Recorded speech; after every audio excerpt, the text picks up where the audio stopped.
ಕೋನದ ಅನುಸಾರವಾಗಿ ಭೂಮಿಯ ಶುಭಾಶುಭ ಫಲಗಳು ಸಾಮಾನ್ಯವಾಗಿ ವರ್ಗಾಕಾರ ಅಥವಾ ಆಯತಾಕಾರವಾದ ಭೂಮಿಯನ್ನು ವಾಸ್ತುಶಾಸ್ತ್ರಾನುಸಾರ ಶ್ರೇಷ್ಠವೆಂದು ಪರಿಗಣಿಸಲಾಗಿದೆ.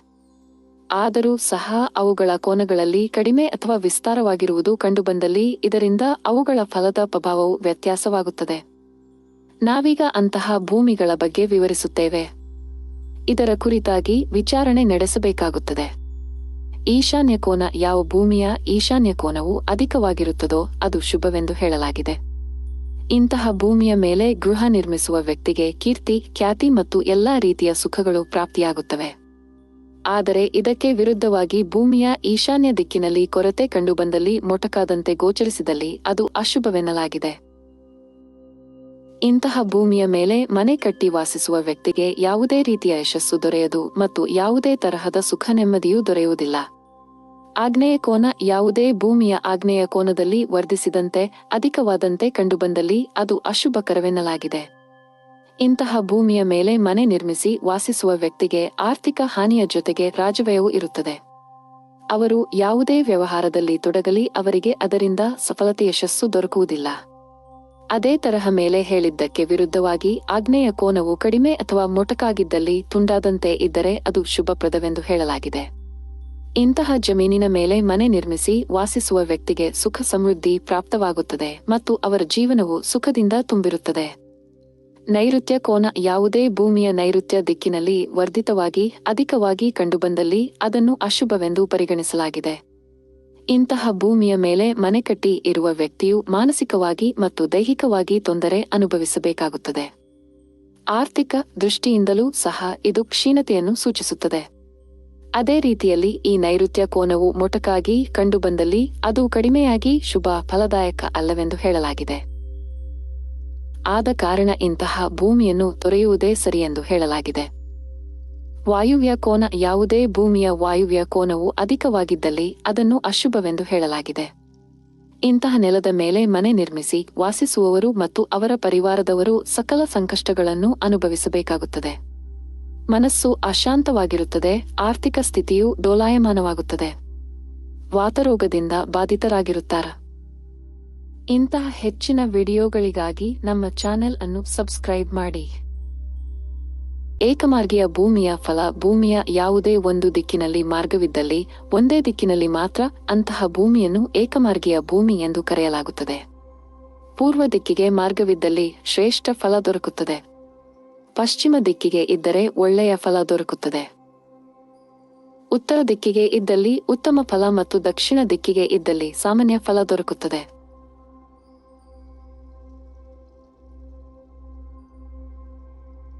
ದ್ವಿಮಾರ್ಗಿಗಳು. ಭೂಮಿಯ ಫಲ. ಯಾವ ಭೂಮಿಗೆ ಎರಡು ದಿಕ್ಕುಗಳಲ್ಲಿ ಮಾರ್ಗಗಳಿರುವೋ ಅದನ್ನು ದ್ವಿಮಾರ್ಗೀಯ ಭೂಮಿ ಎಂದು ಹೇಳಲಾಗಿದೆ.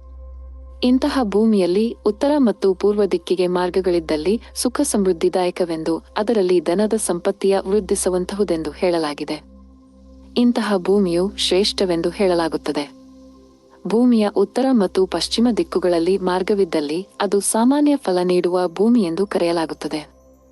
ಇಂತಹ ಭೂಮಿಯಿಂದ ಮಾಲೀಕನಿಗೆ ಲಾಭವೂ ಇಲ್ಲ, ನಷ್ಟವೂ ಇಲ್ಲ, ಹಾನಿಯೂ ಇಲ್ಲ. ದಕ್ಷಿಣ ಮತ್ತು ಪೂರ್ವ ದಿಕ್ಕುಗಳಲ್ಲಿ ಮಾರ್ಗ ಹೊಂದಿರುವ ಭೂಮಿಯ ಅನಿಷ್ಟಕಾರಿ ಎನ್ನಲಾಗಿದೆ.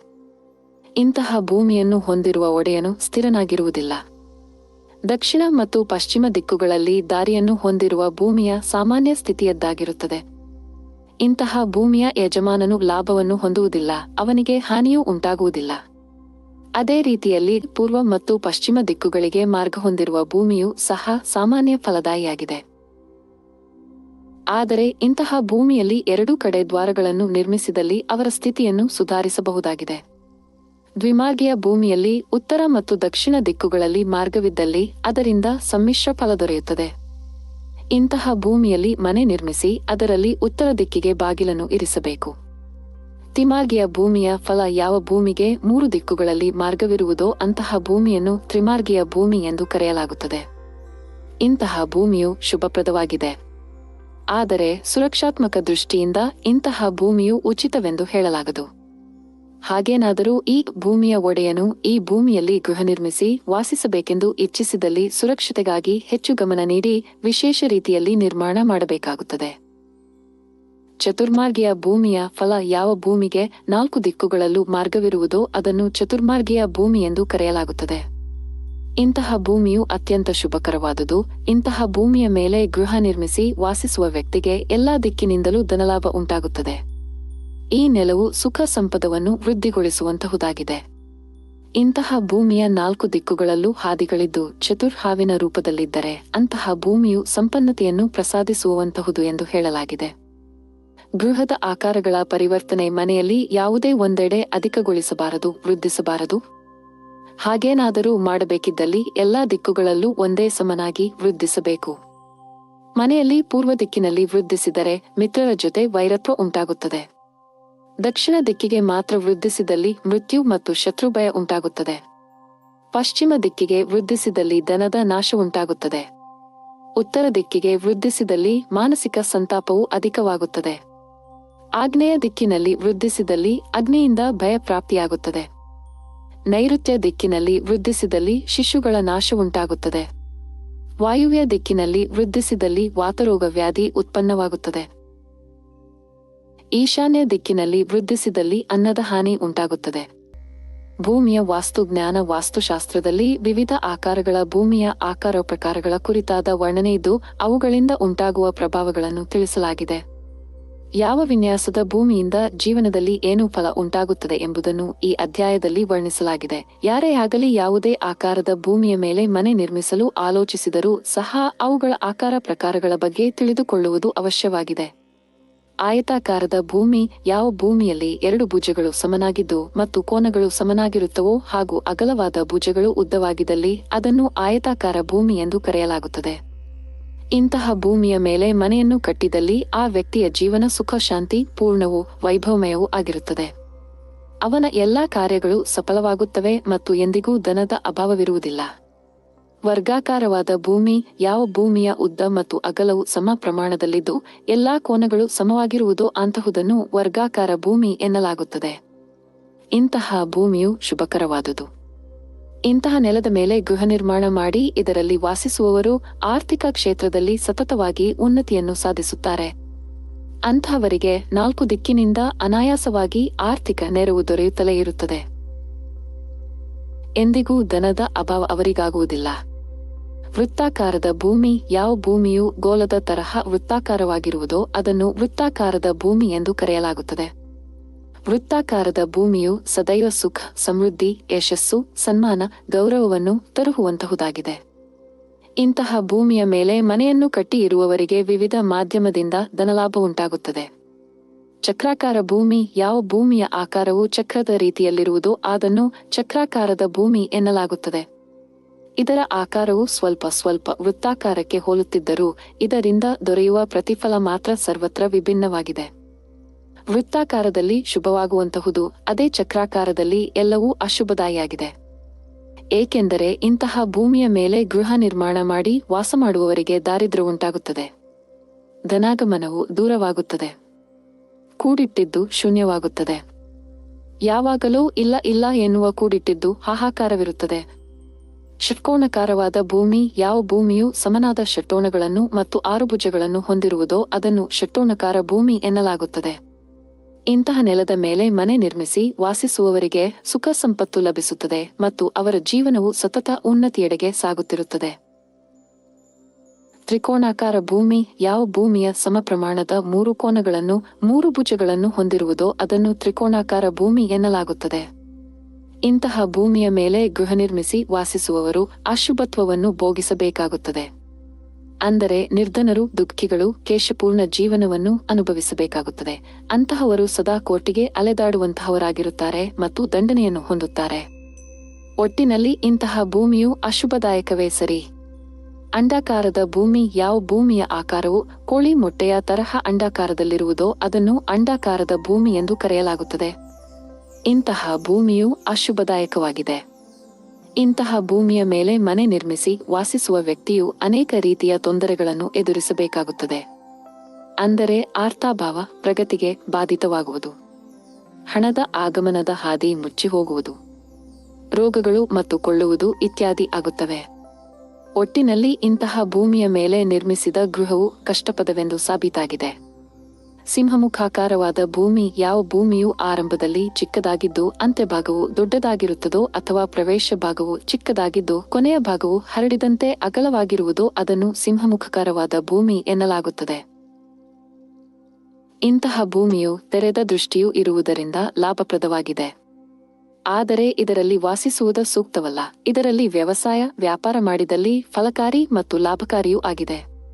ಶಕಟಾಕಾರದ ಭೂಮಿ. ಶಕಟ ಎಂದರೆ ಚಕ್ಕಡಿ ಅಥವಾ ಎತ್ತಿನ ಗಾಡಿ. ಯಾವ ಭೂಮಿಯು ಶಕಟದ ಆಕೃತಿಯಲ್ಲಿರುವುದೋ ಅದನ್ನು ಶಕಟಾಕಾರ ಭೂಮಿ ಎಂದು ಕರೆಯಲಾಗುತ್ತದೆ. ಇಂತಹ ನೆಲದ ಮೇಲೆ ಮನೆ ನಿರ್ಮಿಸಿ ವಾಸಿಸುವ ವ್ಯಕ್ತಿಗೆ ದುಃಖ, ಆರ್ಥಿಕ ಹಾನಿಯನ್ನು ಬಿಟ್ಟು ಬೇರೇನೂ ಆಗುವುದಿಲ್ಲ. ಎಲ್ಲಿಯವರೆಗೆ ತೊಂದರೆ ಎಂದರೆ ಅಗ್ನಿಯಿಂದ ದುಃಖಾಂತಿಕವಾದ ಭಯವೂ ಉಂಟಾಗುತ್ತದೆ. ಬಹಳ ಶ್ರಮಿಸಿ ಸಂಪಾದಿಸಿದ ಹಣವೂ ಸಹ ರೋಗಾದಿಗಳಿಗೆ ಖರ್ಚಾಗುತ್ತದೆ. ಮೃದಂಗಾಕಾರದ ಭೂಮಿ. ಯಾವ ಭೂಮಿಯ ಆಕಾರವು ಮೃದಂಗದ ಆಕಾರದಲ್ಲಿರುವುದೋ ಅದನ್ನು ಮೃದಂಗಾಕಾರದ ಭೂಮಿ ಎನ್ನಲಾಗುತ್ತದೆ. ಇದನ್ನು ಡೋಲಕಾಕಾರವೆಂದು ಹೇಳಲಾಗುತ್ತದೆ. ಇಂತಹ ನೆಲದ ಮೇಲೆ ಮನೆ ನಿರ್ಮಿಸಿದಲ್ಲಿ ಅದರಲ್ಲಿನ ಸ್ತ್ರೀ ವರ್ಗದವರಿಗೆ ಅರಿಷ್ಟಕಾರಿಯಾಗಿರುತ್ತದೆ. ಗೃಹದ ಒಡೆಯನು ಸಹ ಆರ್ಥಿಕ ದೃಷ್ಟಿಯಿಂದ ಕ್ಷೀಣನಾಗಿರುತ್ತಾನೆ. ಪಂಕೇನುಮ ಭೂಮಿ. ಕೈಬೀಸಣಿಗೆಯ ಆಕಾರದಲ್ಲಿರುವ ಭೂಮಿಗೆ ಪಂಕೇನುಮ ಭೂಮಿ ಎಂದು ಕರೆಯುತ್ತಾರೆ. ಇಂತಹ ಭೂಮಿಯು ಅಶುಭದಾಯಕವಾಗಿದೆ. ಇಂತಹ ನೆಲದ ಮೇಲೆ ಮನೆ ನಿರ್ಮಿಸಿ ಅದರಲ್ಲಿ ವಾಸಿಸುವ ವ್ಯಕ್ತಿಗೆ ದಾರಿದ್ರ್ಯ, ದ್ರವ್ಯಹಾನಿ ಉಂಟಾಗುತ್ತದೆ. ಹಣವನ್ನು ಸಂಗ್ರಹಿಸಲಾಗುವುದಿಲ್ಲ ಮತ್ತು ಸಂಗ್ರಹಿಸಿದ ಹಣವು ನೀರಿನಂತೆ ಖರ್ಚಾಗಿ ಹೋಗುತ್ತದೆ. ಧನುರಾಕಾರ ಭೂಮಿ. ಈ ತರಹದ ಭೂಮಿಯು ಬಿಲ್ಲಿನಕಾರ ಅಂದರೆ ಧನಸ್ಸಿನ ಆಕಾರದಲ್ಲಿರುತ್ತದೆ. ಈ ತರಹದ ಭೂಮಿಯ ಮೇಲೆ ವಾಸ ಮಾಡುವವರು ದರಿದ್ರತೆಯನ್ನು ಭೋಗಿಸುತ್ತಾರೆ ಮತ್ತು ಅವರಿಗೆ ಬಹಳ ಮಂದಿ ಶತ್ರುಗಳಿರುತ್ತಾರೆ. ಅವರನ್ನು ನೆಮ್ಮದಿಯಿಂದ ಬಾಳಲು ಬಿಡುವುದಿಲ್ಲ. ಅರ್ಧವರ್ತುಲಾಕಾರ ಭೂಮಿ. ಯಾವ ಭೂಮಿಯು ಅರ್ಧಗೋಲದ ತರಹದ ಇರುವುದೋ ಅಂತಹುದನ್ನು ಅರ್ಧವರ್ತುಲಾಕಾರ ಭೂಮಿ ಎಂದು ಕರೆಯಲಾಗುವುದು. ಇದನ್ನು ಅರ್ಧಚಂದ್ರಾಕಾರದ ಭೂಮಿ ಎಂದು ಸಹ ಹೇಳುತ್ತಾರೆ. ಈ ರೀತಿಯ ಭೂಮಿ ಅಶುಭದಾಯಕ. ಯಾವ ವ್ಯಕ್ತಿಯು ಇಂತಹ ಭೂಮಿಯ ಮೇಲೆ ಗೃಹ ನಿರ್ಮಿಸಿ ವಾಸ ಮಾಡುತ್ತಾರೋ ಅವನಿಗೆ ಯಾವ ರೀತಿಯ ಸುಖವೂ ಇರುವುದಿಲ್ಲ ಮತ್ತು ದೇಹಪೀಡೆ, ಚೋರಭಯ, ಧನಹಾನಿಗಳು ಆಗುತ್ತವೆ. ಅವನಿಗೆ ದೈನಂದಿನ ಜೀವನ ನಡೆಸುವುದೇ ಕಷ್ಟಕರವಾಗಿರುತ್ತದೆ. ತಬಲೆನುಮ ಭೂಮಿ. ಯಾವ ಭೂಮಿಯು ತಬಲಾ ರೀತಿಯ ಆಕೃತಿಯಲ್ಲಿರುವುದೋ ಅದನ್ನು ತಬಲೆನುಮ ಭೂಮಿ ಎಂದು ಕರೆಯಲಾಗಿದೆ. ಇದು ಅಶುಭಕಾರಿಯಾದುದು. ಇಂತಹ ಭೂಮಿಯ ಮೇಲೆ ಮನೆ ಕಟ್ಟಿ ವಾಸಿಸುವವರು ಹೊರಗಿನ ಜನರಿಗೆ ಚೆನ್ನಾಗಿ ಕಂಡುಬಂದರೂ ಒಳಗೆ ಖಾಲಿಯಾಗಿರುತ್ತಾರೆ. ಅಪಾರದರ್ಶಕ ತೋರಿಕೆಯ ಜೀವನವಾಗಿರುತ್ತದೆ. ಅವರ ಜೀವನ ಸ್ಥಿತಿಯು ಆಯಾ ದಿನದ ಸಂಪಾದನೆ ಅಂದಿಗೆ ಮಾತ್ರ ಸಾಕಾಗುವಷ್ಟು ಇರುತ್ತದೆ. ಅಷ್ಟಕೋನದ ಭೂಮಿ. ಯಾವ ಭೂಮಿಯು ಅಷ್ಟಕೋಣಾಕಾರದಲ್ಲಿ ಇರುವುದೋ ಅದನ್ನು ಅಷ್ಟಕೋನದ ಭೂಮಿ ಎಂದು ಕರೆಯಲಾಗುತ್ತದೆ. ಇಂತಹ ಭೂಮಿಯ ಮೇಲೆ ಗೃಹ ನಿರ್ಮಿಸಿ ವಾಸ ಮಾಡುವವರು ಪೂರ್ಣ ಸುಖ ಶಾಂತಿ ಹೊಂದಿರುತ್ತಾರೆ. ಅವರ ಬಾಳಿನಲ್ಲಿ ಯಾವುದೇ ರೀತಿಯ ತೊಂದರೆ, ಅಭಾವವಿರುವುದಿಲ್ಲ. ಛಾಜಾಕಾರದ ಭೂಮಿ. ಛಾಜ್ ಎಂದರೆ ಆಹಾರ ಸಾಮಗ್ರಿಗಳನ್ನು ಶುದ್ಧೀಕರಿಸಲು ಉಪಯೋಗಿಸುವ ಬಿದಿರಿನ ಬುಟ್ಟಿ, ಕುಕ್ಕೆ. ಈ ಆಕಾರದಲ್ಲಿರುವ ಭೂಮಿಯನ್ನು ಛಾಜಾಕಾರದ ಭೂಮಿ ಎಂದು ಕರೆಯಲಾಗಿದೆ. ಇದರ ಅಗ್ರಭಾಗವು ಅಗಲವಾಗಿದ್ದು ಹಿಂಭಾಗವು ಕಡಿಮೆ ಅಳತೆಯಾಗಿದ್ದು ಕುಗ್ಗಿರುತ್ತದೆ. ಇಂತಹ ಭೂಮಿಯು ಅಶುಭದಾಯಕವಾದುದು. ಇಂತಹ ಭೂಮಿಯ ಮೇಲೆ ಮನೆ ಕಟ್ಟಿ ಅದರಲ್ಲಿ ವಾಸಿಸುವವರ ಹಣವು ಅದೇ ತರಹ ನಷ್ಟವಾಗುತ್ತದೆ. ಹೇಗೆಂದರೆ ಬಿದಿರಿನ ಪದರ ಕಿತ್ತು ಹೋದಾಗ ಆಹಾರದ ಕಾಳುಗಳು ಗಾಳಿಯಲ್ಲಿ ತೂರಿ ಹೋಗುವಂತೆ ಆಗುತ್ತದೆ. ಅಂತಹ ವ್ಯಕ್ತಿಯು ಕಡಿಮೆ ಸಂಪಾದಿಸುತ್ತಾನೆ ಮತ್ತು ಅದು ಕೇವಲ ಅವನ ಹೊಟ್ಟೆಗಾಗುವಷ್ಟು ಮಾತ್ರವಾಗುತ್ತದೆ. ಧನ ಸಂಗ್ರಹವನ್ನು ಅವನು ಮಾಡಲಾರ. ಗೋಮುಖಿ ಭೂಮಿ. ಯಾವ ಭೂಮಿಯ ಪ್ರವೇಶ ಭಾಗವು ಚಿಕ್ಕದಾಗಿದ್ದು ಅದರ ಕೊನೆಯ ಭಾಗವು ಅಗಲವಾಗಿರುವುದೋ ಅಂತಹ ಭೂಮಿಯನ್ನು ಗೋಮುಖಿ ಎಂದು ಕರೆಯಲಾಗುತ್ತದೆ. ಇಂತಹ ಭೂಮಿಯು ವಾಸಕ್ಕೆ ಅತ್ಯುತ್ತಮವಾಗಿದೆ. ಆದರೆ ಇಂತಹ ಭೂಮಿಯು ವ್ಯವಸಾಯಕ್ಕೆ ಉತ್ತಮವಲ್ಲ, ಯೋಗ್ಯವಲ್ಲ. ಇಂತಹುದರಲ್ಲಿ ಚಿಕ್ಕ ಪುಟ್ಟ ಅಂಗಡಿ ಮಳಿಗೆಗಳನ್ನು ಆರಂಭಿಸಬಹುದು.